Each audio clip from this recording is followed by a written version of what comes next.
Hey guys, Carlos here from Angler's Lifestyle.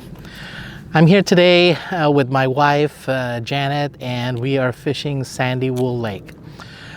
Sandy Wool has been recently planted, and that was, I believe, a couple of days ago. They dropped about 1,000 pounds of the Department of Fish and Wildlife trout here. Unfortunately, okay, as you can see, the water is like glass. Glass being there's no waves whatsoever. The sun is straight up. There's a bit of a haze in the sky because of the fires that's been burning north and east and so on.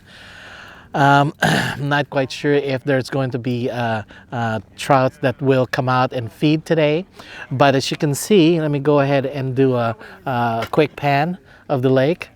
Here's the lake itself, all right, and this is the area where we normally fish, but as you can see, at least there's no more weeds. Okay, several months ago there were so many weeds out here, and you can't even pull up any your tackles without breaking them. And then today, you know, we found out that they are actually paving the path. Okay, they're gonna pave this path and, you know, put new asphalt here. Okay, and it's kicking up dust, and again, it's making it miserable for anglers such as myself, and you know, the usuals that are here. But anyway, so we will fish the lake here, and hopefully we'll catch anything. If not, we'll come back the next day, and it's going to be Veterans Day, you know, on Sunday, and official holiday on Monday. So shout out to all the veterans out there. Thank you for your service. Okay, so the other day I was fishing Shadow Cliff, and I just happened to be there when they dropped 1,000 pounds of the Department of Fish and Wildlife. And you know, usually when their fish is planted like that, it takes about a couple of days in order for the fish to acclimate and do their thing. But for some reason, the fish were actually attacking baits out there. They won't take the power bait, but they will take lures and jig. Okay, I have a video of that that I'm going to be posting soon. Anyway, I was using the lure that Ken gave me, his promotion lure, and I had a couple of casts out there, and I had so many bites on it, but I wasn't getting a hookup. So obviously there's something that I wasn't doing correctly. Anyway, out of frustration, and it was so windy also, I casted it out there, and eventually I lost that lure. It ended up in some tule and lines and everything. I lost quite a bit. But I ran into Ken today here at Sandy Wool, and he gave me a few lures to try, and I will show that to you. They are varying size. Okay guys, so these are the lures that Ken gave me to replace the lure that I lost. The lure that I lost had a size 2 hook on it, and the trout kept on hitting the actual lure itself, but he would not actually take the lure. So there are a few things obviously that I need to learn. One thing is you need to use these snaps, okay? If you notice those snaps right there, okay, these snaps do not have a barrel swivel, because the intent of this lure is to essentially just float in the water like this. You know, the intention is not for it to flip around like that. Okay, so the intent of this essentially is to just float in the water as you retrieve it. Okay, so you need one of these snaps, okay, to your line. These are the lures that he gave me, and they are of varying sizes, and the lures hook are also varying as well. This is an equivalent of about a 1/8 to about a 1/32, but he measures it in grams. So here's one of the lures that Ken had given me. So he said that the hook should not exceed the length of the actual lure itself. Okay, halfway is best. Right there, halfway is best. I'm not quite sure if you can see that. Halfway is best. Okay, and this particular lure itself, it's about, oh, what did he say? About 1/8 of an ounce. Okay, at least equivalent of 1/8 of an ounce. And the hook itself is about, it's a number 4. Okay, and he has varying sizes as well, varying weights, and that's depending on the application. But the idea here is, with the actual snap that he uses, again, the idea is, for this lure to stay buoyant. It should be flopping, okay, underwater. It shouldn't be spinning. Okay, so as you pull it down the water column, make sure that your rig and your setup doesn't allow, and the speed of the retrieve doesn't allow that lure to actually spin. Okay, so that's the key that I learned today in how to use this type of lure, and we're gonna go ahead and give that a try as soon as the fish start to bite on the shallows. I don't know what it is with boys getting distracted with heavy equipment and trucks and what have you, but even fishing gets derailed when certain things like this are happening. We've got the truck here that's dumping asphalt into that machine over there, and that machine eventually evenly distributes it down the path, okay, and then it's followed by a steamroller right behind. So after that dump truck puts the asphalt in this machine, the machine lays down a layer of asphalt evenly. Gone are the days that you have to do this job manually, and after 4 hours apparently this asphalt pavement will be cured already, and it'll be followed by the steamroller. Its job is to compress it down. See all this vibration? All this vibration that this machine is causing is probably scaring the heck out of the trout, and that's why they're staying away from the shore. They should have done this construction, this repaving a week ago. Oh, there's that vibration again. Wow, that is so loud. And I can feel it on my feet. If I can feel it, the trout can feel it too. So I wouldn't expect to catch any fish right now, because I'm sure this trout are probably staying away from the shore. Oh well. Such is life. Part of fishing is essentially meeting wonderful people and also seeing pretty interesting gear. In one of my videos, I saw this really old, very vintage Zebco 4 Cardinal. And that was a really cool thing that I saw that day. And of course, today I'm here at Sandy Wool and fishing with my buddy here, Chuck. Say hi, Chuck. Hello. All right. And he brings out this rod and reel, right? First of all, this is the type of gear that you would just essentially see on the wall displayed. And I'm sure this is over 50 years. Look at this, a reel seat. This is like brass. I think this is brass, all right? I'm sure this is, better cork than most of what we're using. And look at the way these rods are put together. It's a 2-piece rod. And that's, I'm sure, it's like a stainless steel insert, okay? And it's withstood the test of time. Now, this reel, look at this reel. Okay, this reel says, damn quick 220. They had the audacity to actually name it damn quick, right? So let's go see. Let's find out why it's called damn quick, all right? Is there an indication of ball bearings? Well, first of all, right, there's a cool picture of a trout. So it's definitely for trouting, right? And as far as name, I'm not kidding. It actually says damn quick 220, all right? There's no indication as far as how many ball bearings or what, but the interesting, the drag is up front too. It's made of a, looks like a plastic knob here. But the cool part about this rod, or should I say it's different, okay, so when you open up the bail, right, and after you cast and you release your line, normally you should be able to just close up that bail, right? But this bail is locked.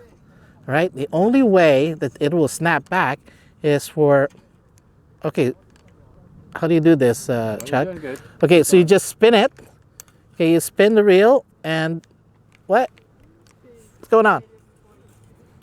Give it a good turn. Okay, I'll give it a good turn. It's still going. Okay, so, oh, look at that. So apparently I have to spin the handle here and reel it in. And that's when, looks like there's an actuator here on this side that triggers that bail to close. So I guess that's pretty new then. It's a little bit different today, maybe? Different? A little bit different. A little bit different. Okay, because I know some reels, when you actually do this, it also closes. So it's kind of, I think the technology already exists, and it existed 50 years ago apparently. But look at this. This is like metal, metal, metal, metal, metal, metal, metal. I'm sure all the gears in here are also metal. So I mean, look at this brass, the brass knobs here that helps this reel sit properly on the rod. And I'm quite certain this rod is fiberglass too, but it says it's a 6.5 feet, okay, and it's a light action, and it's fast taper. So as it tapers down, okay, towards the tip, I mean, this thing is really sensitive. This is even more sensitive than my Okuma rocks. And my Okuma rocks is just a, $30 rod reel combo from Walmart. This is probably, today, I'm sure it'll command a good price. But again, damn quick 220. What they name a reel damn quick? There must be a reason. It's probably really fast. I don't know. But I guess we'll see in action sometime today. Hopefully, we'll catch some fish with it. Or at least Chuck would. Or maybe his friend Wes. Hey guys, so my friends and I here have been fishing for, what, 4 hours? 4 hours. 4 hours. I don't even have any lines on the water right now, knowing the conditions. Right now, the conditions out there. I'm going to pan the camera. Okay. So essentially, it's pretty still. Okay. You see the weather is a bit hazy. Okay. And the water is really murky. Okay. You can see the bobbers. See Chuck's bobber out there. It's pretty steady. Nothing's going on. All right. So essentially the conditions it's pretty miserable. Again, here at Sandy Wool, and nobody has pulled up any fish. I see some guys that are using the, I know Scott out there who's a fly fisherman. I saw him catch some, and Ken Wong actually caught some fish using his lure. So again, this type of newly planted fish, they just want to feed on something that's moving. So the power bait technique that some of these anglers are actually using isn't working as well. But you sit down and you have a chat with a lot of these guys, and you get to meet some of them, and there's a lot of good guys out there. So met this gentleman here. His name is Wes. Where are you, Wes? Oh. There you go. Say hi, Wes. Hey. Okay. How's it? Well, yeah, how's it? So can you tell he's Hawaiian, right? All right. Okay, guys. So one thing that I could do for Wes here, our veteran for the day. Well, you know what I mean. Anyway, one thing I can do here for Wes, help him out with the technique, is to help him check out his gear and check out his the way he's casting and all that. So essentially, I gave him some techniques and allowing him to cast farther. And my God, he's able to catch fairly far now, farther than what he was doing before. There's still a few things that we need to correct, but so what do you think, Wes? Oh yeah, thank you. I can get it out there. I've never gotten it out that far.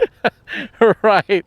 So, but part of it also, it's one of these combo gears that you buy from this big box resale stores, and sometimes the reel is not optimum. The line has been baked into or has been sitting in there for quite some time. You really need to pull it out and get it all wet. So it'll just pretty much slide out of the reel or the guide. I mean, sorry. So it'll just slide out of the guide of your actual. Just having fun. rod. But now, I essentially taught Wes to remember how as a child, you would take the towels and you would use it as a whiplash, right? Anyway, so that's kind of the same technique when you're actually casting out with your rod. You need to be able to feel that rod load up, and then as soon as it starts to load up, you go ahead and snap it forward at about 45 degrees, let it go, and you follow it down. And that'll give you your optimum distance as far as casting goes. Because, sometimes it's all about the cast. If you're not fishing shallow, you need to be able to get out there. And with a 1 ounce weight, why not, right? Just get it out there as soon as you can, as fast as you can, as far as you can. So anyway, so we're gonna go ahead and show you. There we go. Oh my God. He is almost casting a country mile now. No, go ahead. So, Wes thought that it's just all about, all about fishing or not catching anything. So if you're not doing anything like that, learn how to cast. So, I feel like Wes, a veteran of the day, learning how to cast there. So now, they were just getting ready to leave. Right now, he's just practicing how to cast. The other day, my wife and I found this casting lake up in Oakland. I've got a video of that for you guys to see. But it's quite interesting because the lake itself has these targets that you can actually cast into. It's it's a place for fly fishermen to practice their techniques. But I must say, we're going to go there and practice, our casting techniques, because if you can position cast like that, just like as a fly fisherman would need as far as expertise or technique goes, when they're fishing the lakes, right, around the rocks, around the bends and all that, and moving water, it's very important that you need to be very accurate on the way you're casting. Here in the lake, doesn't matter. Just don't hit the birds, I guess, when you cast. Right, Wes? Yeah. Don't hit the birds. But sometimes, like, the key is you need to be able to cast these, especially when the sun is straight up, it's really hot. Fish is not going to be swimming in the shallows unless that water is really cold, and they would only do that first thing in the morning or late in the afternoon anyway. But as you can see here, we've got a newborn caster who's like casting a country mile. Wow. And he says what? Wow. There you go, guys. Go out there. If you're not catching anything, practice your casting. All right. He's learning fishing from Chuck out there. You see there's Chuck? There we go. Hey. And, Chuck has nothing to do with me, absolutely. Techniques that he knows, I absolutely have nothing to do with. Right? And, as you can see, I'm going to show you the rig out here. That's the rig that Wes has, and everything looks good. You've got the bobber thing going, right? You got the bobber thing going. He's got the right angle going. He's got a line out, and he's using, what are you using? The mice-tail? Mice-tail. Okay, he's got a mice-tail out there. It's got good color, but unfortunately, that fish isn't biting. So I don't know. I think it's going to be a skunking kind of day for these guys. And for me, I don't have any lines out, so officially I'm not getting skunked.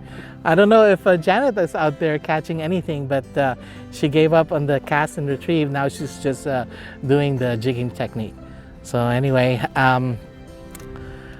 hopefully there'll be some fish pulled up today by anybody. Probably not, I doubt it. For soldiers out there, or former soldiers like Wes, I love your hat, by the way. Hoorah! Hoorah! He was in the Army. So again, happy Veterans Day for you guys out there, and thank you for your service. As always, come fish with us sometime. See ya.